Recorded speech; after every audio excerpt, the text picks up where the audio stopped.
Bom, começando me apresentando, né? E contando um pouquinho sobre de onde eu falo, né? Então, eu me formei em artes plásticas em 81 e psicologia em 82, fiz artes plásticas de noite e psicologia de dia ao mesmo tempo, porque eu queria trazer a arte, né? Sempre a arte participou da minha vida, então eu não via outro caminho para a minha graduação, mas, ao mesmo tempo, eu queria colocar essa arte a serviço da vida, e o caminho que me apareceu foi o do Jung. Me caiu nas mãos um livro do Jung, que eu falei, está aqui um bom caminho. E aí, entrei em artes plásticas, no meio do ano, no fim do ano em psicologia, fiz os dois juntas, depois procurei uma forma de integrar as duas. Na época não tinha nenhuma pós-terapia, então fui construindo o meu caminho como arteterapeuta e psicoterapeuta. Sempre atendi todas as idades em consultório, em escolas, em instituições. Depois fui psicóloga da saúde, concursada por um tempo na prefeitura. E aí eu fiz o meu mestrado, então, para fundamentar esse trabalho que eu realizava, né, e que eu realizava na teoria, na prática, e ter interlocutores para um trabalho que eu não conhecia ninguém que fazia igual nessa época, né? E aí, depois do mestrado, eu me senti com uma taça borbulhando e fui, então, dar aula, dei aula na FAP, em artes plásticas, de algumas disciplinas, da psicologia da percepção, fundamentos da expressão e comunicação humana. Na psicologia da Unip, eu dava supervisão de vários anos, supervisão de oficina de criatividade, atendimento de adulto e infantil, psicodiagnóstico, e realizei, junto com meus alunos, oficinas de criatividade em asilos, ONGs, brinquedoteca, casa transitória. E aí eu fui fazer o doutorado, então, porque nesse trabalho, no meu trabalho em consultório como professora e supervisora, eu via que determinados recursos eram mais interessantes para se trabalhar determinadas questões e adequando o recurso aos diferentes públicos também. Remédio para quê? Que é desenhar, pintar, modelar. Então, isso me levou ao meu doutorado. E depois do meu doutorado, ainda dei aula na São Camilo, na pedagogia de várias disciplinas, na FPA em musicoterapia, e aí eu coordenei a pós-graduação em arte-terapia na FPA, mas depois eu criei um curso de arte-terapia, né, uma pós, da maneira como eu acreditava e pesquisava, né, em cima das pesquisas que eu fazia, na Unip, onde eu fiquei desde 2004 até 2021, e lá também eu criei e implementei a pós de mitologia criativa, contos de fadas e psicologia junguiana, e outra de mitodrama e teatro arquetípico. Daí, encerrei minha parceria de longos anos com a Unip e agora estou na Nazaré Uniluz, na nossa pós de arte-terapia de base junguiana, de abordagem junguiana, e também pelo Zoom, não com a Nazaré, esse só eu mesma, a pós de mitologia, mitodrama e psicologia junguiana. O meu mestrado, eu pesquisei por que trabalhar com os recursos artísticos, desenvolvendo a criatividade, pode ser terapêutico, mesmo nos contextos preventivos e pedagógicos, não só no contexto das terapias, né? Porque eu trabalhava nesses vários níveis, né? Terapêutico, pedagógico e preventivo. E aí eu cheguei à conclusão que é porque a vivência do processo criativo desencadeia processos de transformação que levam a uma expansão e estruturação da consciência. Se alguém quiser o meu mestrado, meu doutorado, tem PDF, é só solicitar. E aí, no doutorado, eu fui ver, então, pesquisar o fator terapêutico, aliás, ainda no mestrado, né? O fator terapêutico na arte. A palavra terapia vem de terapeuem, no grego, que significa cura e iniciação. Terapeuta era aquele que se curou no templo de Esculápio, deus grego da medicina. Então, ele foi iniciado por Esculápio, e aí ele ensinava esse caminho, então, para os seus pacientes, acessar o seu esculápio interior, o seu curador interior. E a arte fazia parte da terapêutica em Epidauro, centro médico, aonde Esculápio fazia suas curas. Então, o paciente ele dormia, sonhava, e da interpretação do seu sonho era extraído o remédio que ele precisava, e esse remédio envolvia não só ervas que ele tomava, mas assistia concertos musicais, envolvia assistir peças teatrais, tinha obras de arte, pinturas por todo o recinto. Então, a arte estava presente e a questão da criatividade, junto com a terapêutica ao qual os pacientes se submetiam. E a doença, então, é vista sempre dentro dessa visão ancestral de cura e doença, como a quebra do sentido de unidade do ser, como uma interrupção nesse fluxo que liga o eu e o transcendente, né? O eu de todo dia e o eu maior, que cada cultura tem o seu nome para chamar, que a psicologia junguiana chama de self e que os religiosos chamam de Deus. Então, a cura estaria ligada à superação dessa dualidade, né? A reconexão do indivíduo com a totalidade.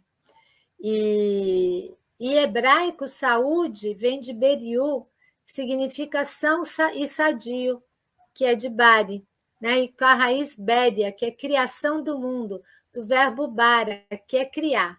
Então, estar em boa saúde, de acordo com essa concepção, significa estar em criação, em recriação, no gozo incessante do mundo e de si. E aí, no doutorado, eu fui pesquisar, então, remédio para quê? Que é desenhar, pintar, modelar.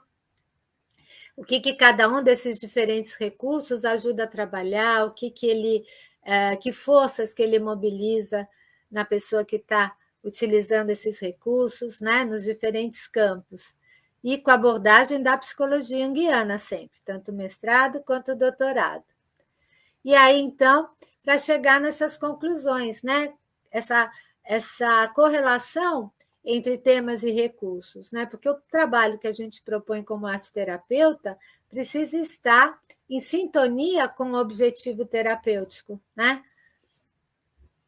Então, isso me levou a relacionar os 4 elementos da natureza no seu aspecto simbólico, via as pesquisas do Jung e da alquimia, via os mitos de diferentes origens relacionados a cada um desses elementos, via o que eu aprendi com as culturas indígenas, por isso meu doutorado se chama a doce medicina, que é essa medicina que trata, né, que vem desde o Esculápio e entre os povos ancestrais indígenas, né, que trata através de todas as formas de arte, do canto, da dança, da pintura, da escultura.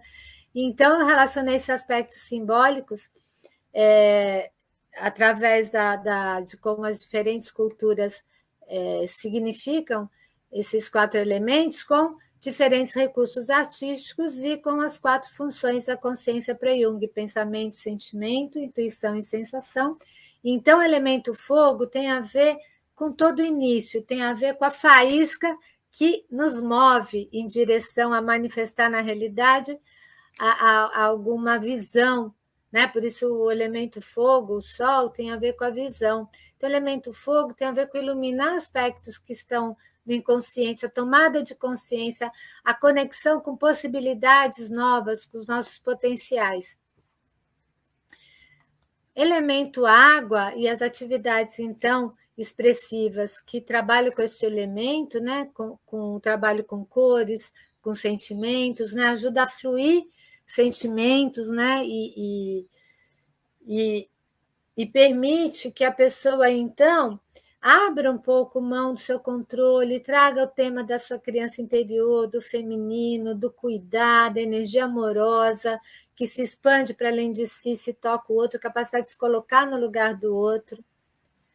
Atividades relacionadas ao elemento terra ajudam a pessoa a assumir o seu lugar, trazer para sua mão que ela está, né, tomar posse do que ela vive, das questões da sua vida, a sua capacidade de materialização, de manifestação na realidade, dos seus sonhos, das suas visões, né? Então, esse passo a passo para que alguma coisa ocupe um lugar na nossa vida, e, ocupando um lugar, vai enriquecê-la, né? A Terra tem a ver com a valorização, com dar valor a alguma coisa também. E o elemento ar, a função pensamento. Então, se a Terra é o pé que a gente põe no chão, o ar é o pé que a gente tira do chão para vislumbrar possibilidades e para o reino do imaginário. O trabalho com histórias, com fios, vão ajudar a trabalhar esses aspectos, então. E o pós-doutorado, que eu fiz em 2005, o doutorado foi na Faculdade de Psicologia, da USP, e o pós-doutorado na Faculdade de Educação, que eu trabalhei arte, terapia e mitologia criativa, orquestrando limiares, né? Esse limiar entre a realidade e fantasia, entre material, dimensão material, o pé no show e o pé fora do show, a dimensão espiritual e arquetípica, né? Então, eu trouxe os fundamentos, alcance, explicações, os diferentes recursos e vivências que a gente utiliza no contexto arte-terapêutico. Também trouxe e falei nos mitos de criação, sobre a criatividade, transformação e desenvolvimento psíquico, fazendo paralelo com diferentes passos de mitos de criação de diferentes origens, e alquimia, arte-terapia como caminho de alquimia interior, e ainda dos arquétipos do curador, do mestre, do guerreiro e do visionário, na mitologia indígena. O que está nos meus livros, os meus livros eu que edito, eu que vendo, eles estão esgotados, mas de tempos em tempos eu faço a reedição deles. Quem quiser, me manda um e-mail, no meu blog está o preço, o sumário de todos eles, no meu canal do YouTube também, que eu convido vocês, já que vocês estão aqui, muito bom receber vocês aqui no meu canal. Se inscrevam no meu canal e tem lá uma playlist toda sobre cada um dos meus livros. Então, eu fui colocando tudo isso em livro, né? Coloquei no Temas Centrais da Terapia, o volume 1, que é uma coleção, a prática da terapia. O meu doutorado, Mitologia Indígena e a Terapia, está sintetizado no volume 2.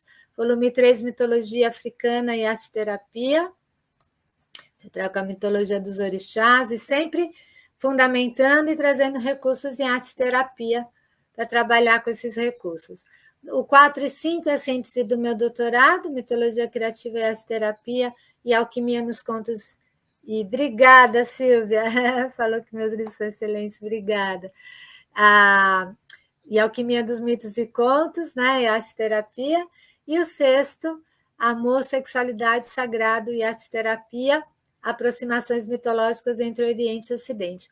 E depois todo esse material eu fui pondo em jogos arte-terapêuticos, para que todo esse material também pudesse se expandir para além das pessoas que leem os livros, mas que elas possam vivenciar de outras formas a arte-terapia também, né? Tanto é um instrumento na mão do professor, do terapeuta, quanto pode ser de qualquer pessoa, nas mãos de qualquer pessoa que queira mergulhar um pouquinho nesse universo do autoconhecimento através da arte-terapia.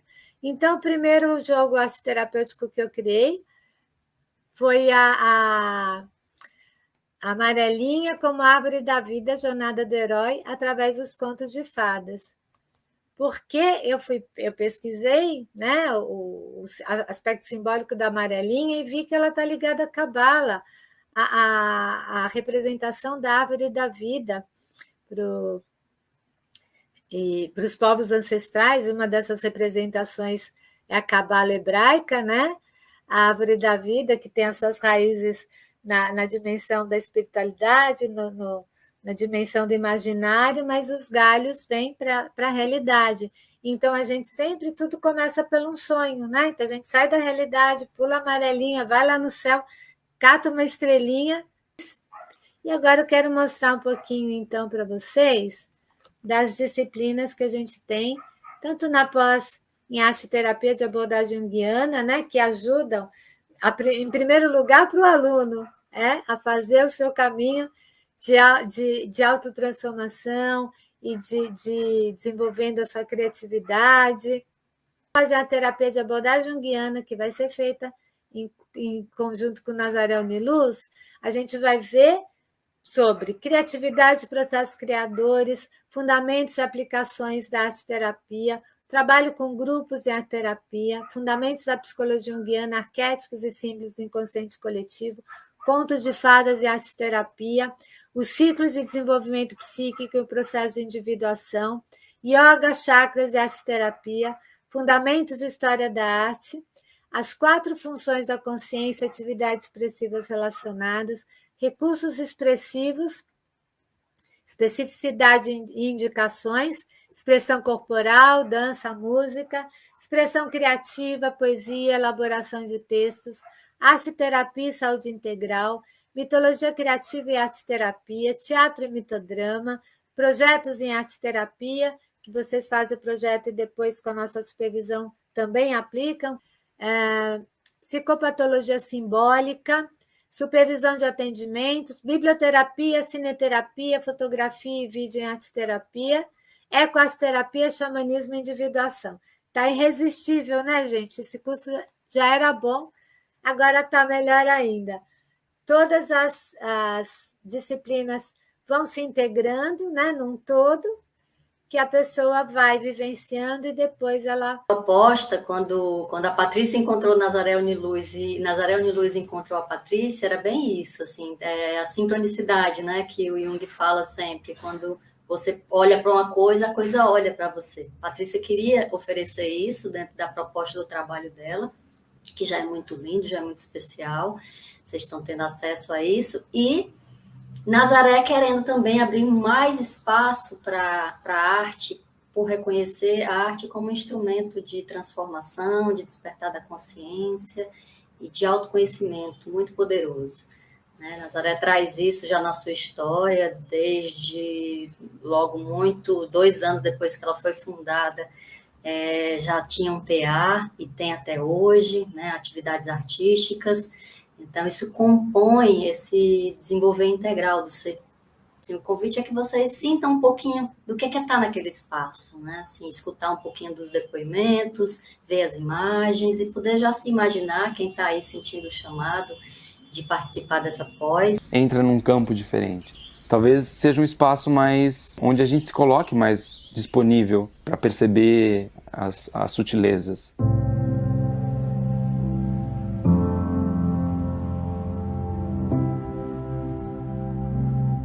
Como descrever a Uniluz é um pouquinho de cada um vem e traz um pouquinho da sua qualidade, sem dizer o que é certo e o que é errado, né?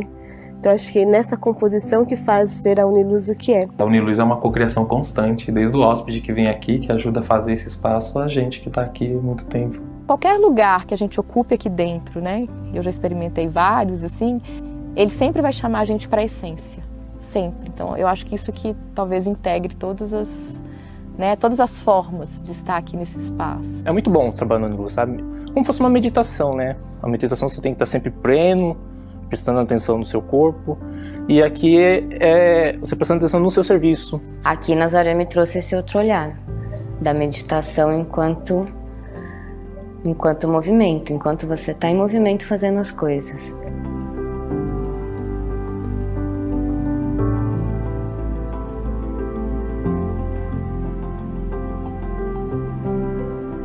O solo sagrado é um espaço de transformação, assim, que eu posso plantar o que tiver na minha jornada, que eu posso regar o que tiver na minha jornada, eu posso colher o que tiver na minha jornada. É um espaço que ele é abundante, que ele está sempre te dizendo sim, assim, nunca vai te dizer não aqui.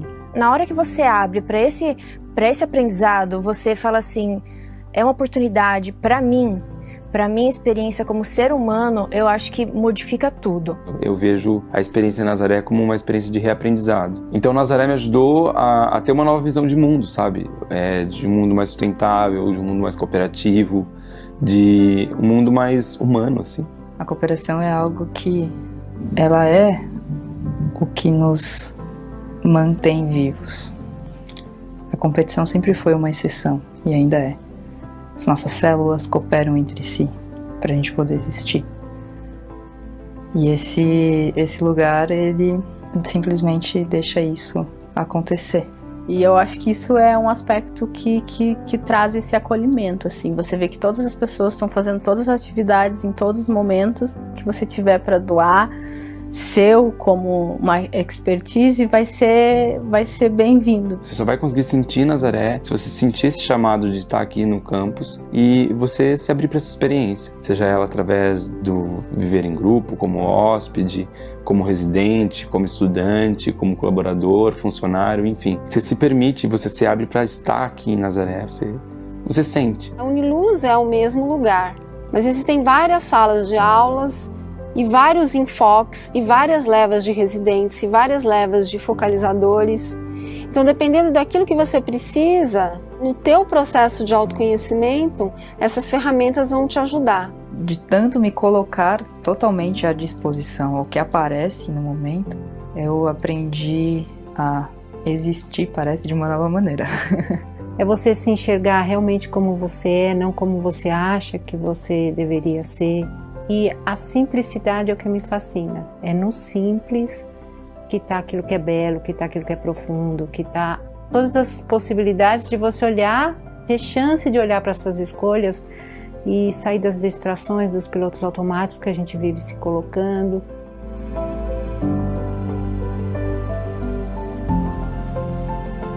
Tudo está em perfeita harmonia aqui. Acho que todo mundo que chega aqui em Nazaré precisa estar aqui, precisa vivenciar algo aqui. Cada um com a sua singularidade fazer esse grande tudo que é a Uniluz, né?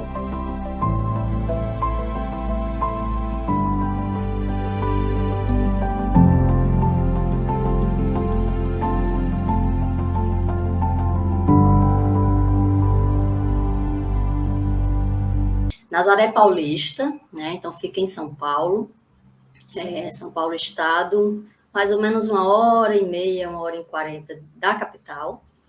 Para quem vai descer de avião, Guarulhos é uma ótima opção.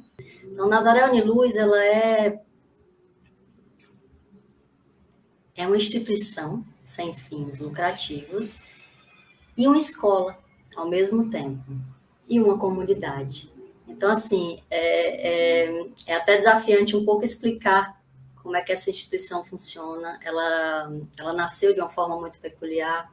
Ela nasceu a partir de um desejo de Trigueirinho, que foi um líder espiritual que já nos deixou aqui, e um grupo de pessoas que queriam meditar. Eles se retiraram e queriam meditar pela paz no mundo, né? Assim, tinha um projeto de criar esse espaço para incentivar a meditação.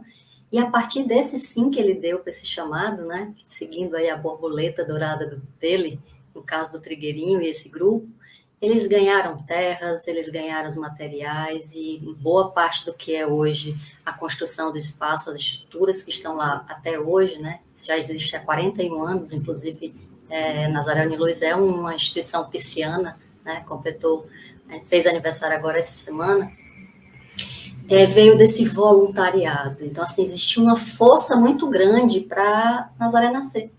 Né? Assim, e o propósito de Nazaré é despertar a consciência. Obrigada, gente. Obrigada, Ana Cláudia. Obrigada a todos.